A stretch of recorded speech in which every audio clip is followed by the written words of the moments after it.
Dimata Ahya, Ibu Ratih Singkaru dan Ibu Putri Komarudin, Ibu Endah, Bapak Ibu semua, teman-teman dari perwakilan masyarakat yang ada di sini, dan juga ibu-ibu dari KBRI dan juga tim dari Kesekjenan dari BKSAP. Assalamualaikum warahmatullahi wabarakatuh. Waalaikumsalam. Selamat malam dan salam sejahtera bagi kita semua. Puji dengan Ketua Bapak Fadlizon dan delegasi yang pada saat ini berkesempatan hadir untuk menghadiri sidang ITU ke-146 di Bahrain.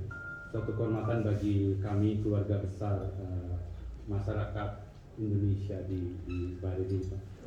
Sebagai gambaran, masyarakat Indonesia terakhir dari data LMRI ini adalah Labor Market Authority dari semacam BP2MI dari Bahrain ini. Data terakhir Januari menunjukkan jumlahnya adalah 7.680. Dapat kami sampaikan 85% merupakan pekerja untuk sektor informal PMI, pekerja migran Indonesia sebanyak 87%, kemudian sekitar 11% merupakan pekerja semi skill, sekitar 850, 110 diantaranya adalah masyarakat Indonesia yang tinggal di sini. Tapi dapat kami sampaikan bahwa dari 7.680 ini sekitar 1.800 overstay atau ilegal istilahnya kita, dan itu tetap dalam bagian dari pelayanan dan perlindungan kami sebagai perwakilan. Turut hadir bersama kita di sini adalah Pak Weldy, Ketua PPLN. Izin Pak Weldy. Beliau juga dosen arsitek Pak ya? Dosen arsitek di University of Bahrain. Kemudian ada Pak Indra, Ketua Diaspora Indonesia di sini, yang engineer kita yang bekerja di Royal Court, dari kantor Perdana Menteri.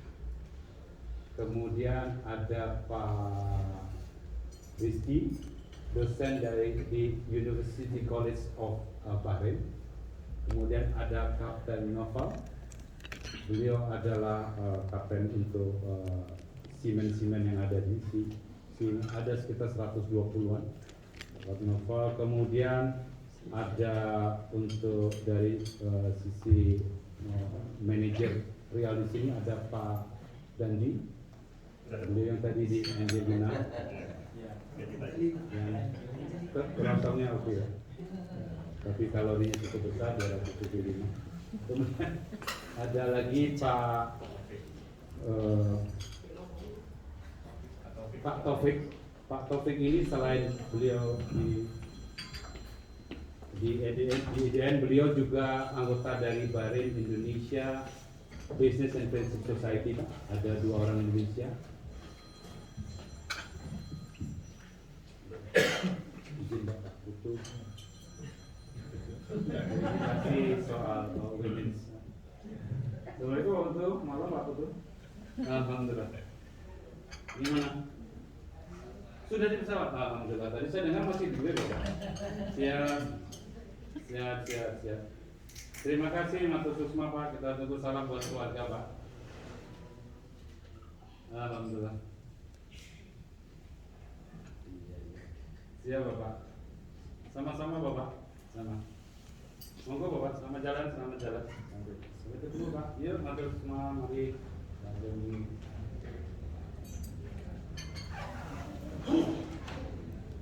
Kemudian ada juga dari roastery Pak. Jadi beliau ada roastery dari roastery cafe di sini, Pak Mike. Ada juga perwakilan dari pekerja migran Indonesia, tapi beliau sudah mengelola Ibu Nia. Monggo Ibu, ini juga YouTuber kita Pak. Jadi dia banyak membantu kita untuk sosialisasi mengenai pelayanan dan perlindungan. Jadi teman-teman ini semua yang banyak membantu perwakilan untuk dalam menjalankan tupoksi. Jadi tupoksi kita di sini pertama tentunya pelayanan dan perlindungan, kemudian perekonomian, baru kemudian peran sosial budaya dan politik. Jadi Pak Alwi ini kerjanya tidak banyak Pak, tapi dia paling banyak laporannya. Paling kan sudah soal Israel gitu. Satu hal lagi juga hadir di sini adalah spouse dari konstan kita cuma 1+6 Pak. Jadi konstan di sini. Selain itu perkembangan terakhir dari sisi kerjasama bilateral, saya kira konsultasi politik bilateral kedua akan dilakukan dalam waktu dekat. Joint Commission sudah dibentuk MOU tapi belum dilaksanakan. Yang perkembangan ekonominya yang seperti pernah saya sampaikan, ada rencana nanti Bahrain ikut terlibat untuk investasi pembangunan smelter di Ketapang, Kalimantan Tengah. Cukup banyak off-takersnya sekitar 30%, kalau dinilai dari sisi aluminanya sekitar 300.000 ton.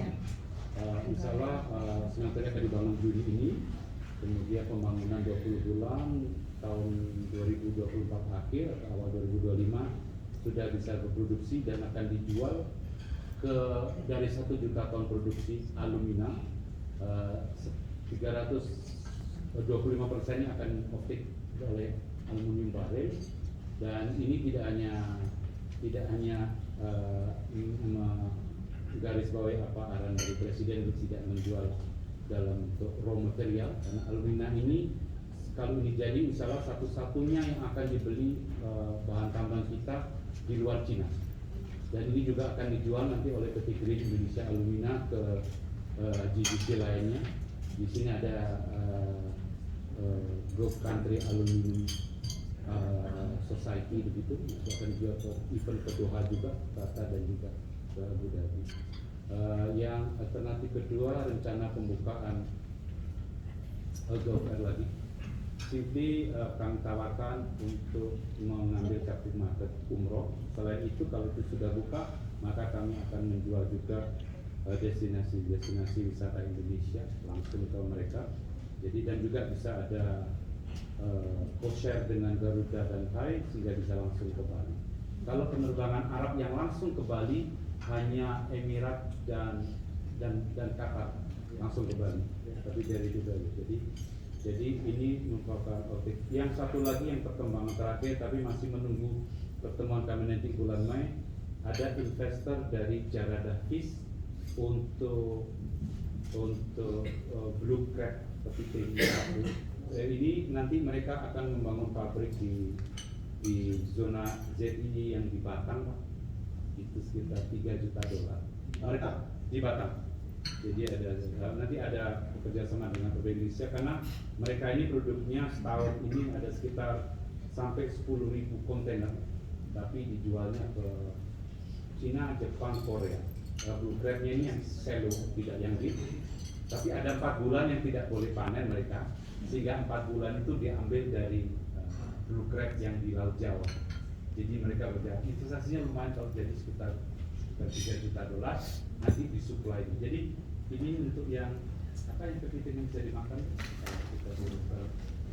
kepiting kering, kepiting soka itu. Jadi kepitingnya kecil-kecil dan jadi soft crab ini. Dan pengusaha dari Jarada Fish ini orang Siak. Tapi waktu kita bicara dengan menteri-menteri, jadi ini adalah salah satu binaan dari untuk confidence building antara kelompok Sunni dan Syiah. Tapi bagus, insya Allah kami mohon doanya.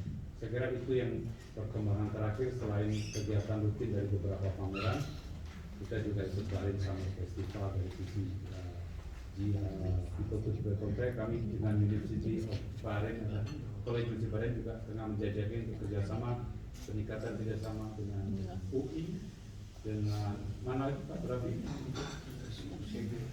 IPB ya. Tapi yang saya kira seperti yang kita lihat kemarin Pak, kalau ada acara terus Bahrainnya agak lama, posisinya selalu Bahrainnya. Itu saja perkembangan yang kami sampaikan atas nama teman-teman dan masyarakat semua di sini. Sekali lagi kami ucapkan terima kasih untuk kehadiran Bapak Ketua dan delegasi dari BKSAP. Karena ini alhamdulillah untuk tahun kami di sini sudah kunjungan kedua setelah Pak Wakil Ketua DPD yang juga kepada DPD Maret yang lalu. Setelah ini merupakan kunjungan. Jadi kami semakin banyak tamu, semakin banyak kami bisa memperkenalkan potensi-potensi. Saya kira itu saja dari kami. Nanti barangkali teman-teman ada yang mau menanya nanti, silakan mengenai apa itu IPU atau barangkali kami minta dua kata-kata dari Pak Ketua. Assalamualaikum warahmatullahi wabarakatuh.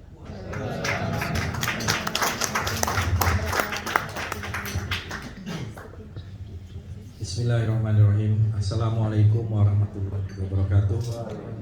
Selamat malam dan salam sejahtera bagi kita semua.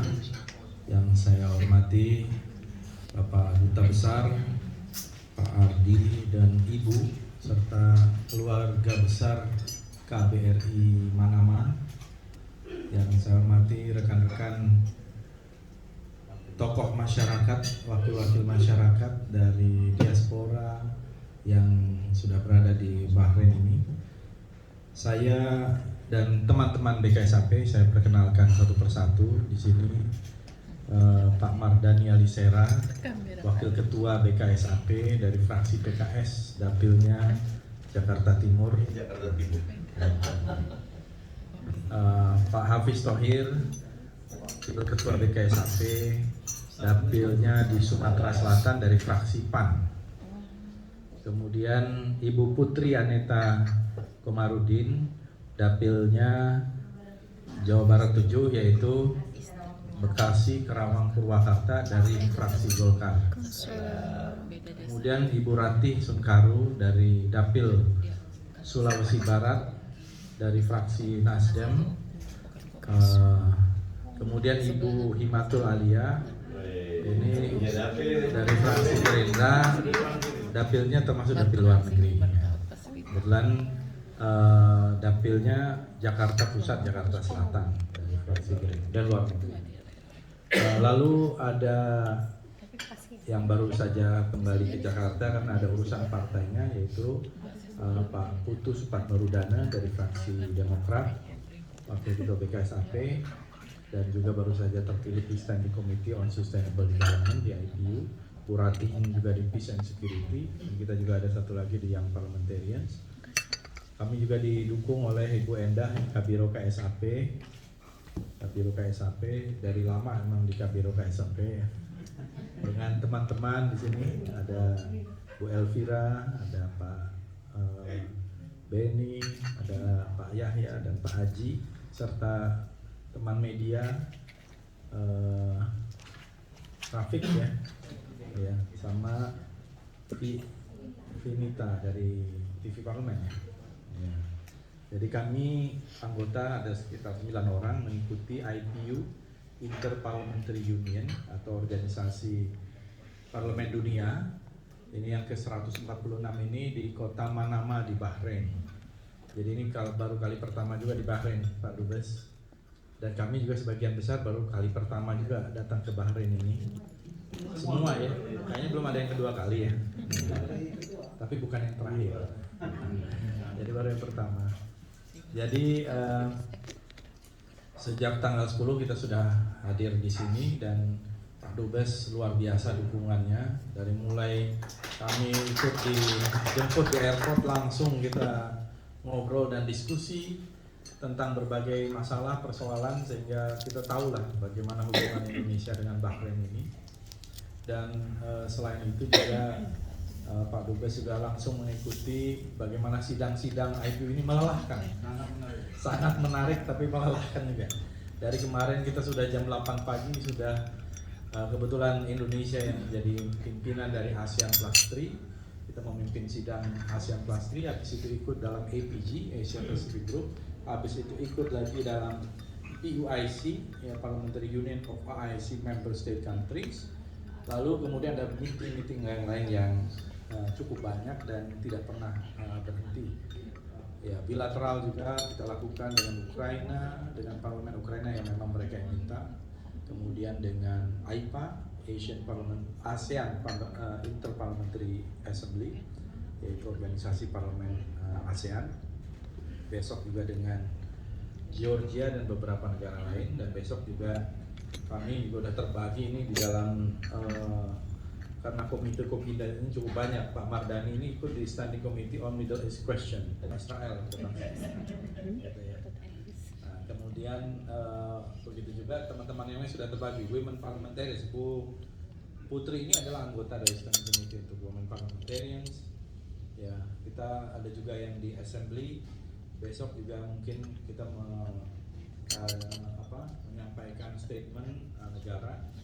Dan kebetulan saya juga anggota dari IPU Task Force untuk perang Rusia dan Ukraina, ada 8 orang anggota parlemen. Jadi besok kita akan ketemu dengan delegasi Ukraina, setelah itu dengan delegasi Rusia, gantian dalam rangka. Dan ini satu-satunya institusi yang diakui oleh kedua belah pihak. Bahkan PBB saja tidak diakui. Keputusan pada waktu itu tahun lalu di IPU ke satu-satunya forum di mana mereka bertemu ya? Tidak bertemu langsung, tapi beda kamar. Iya. Beda kamar.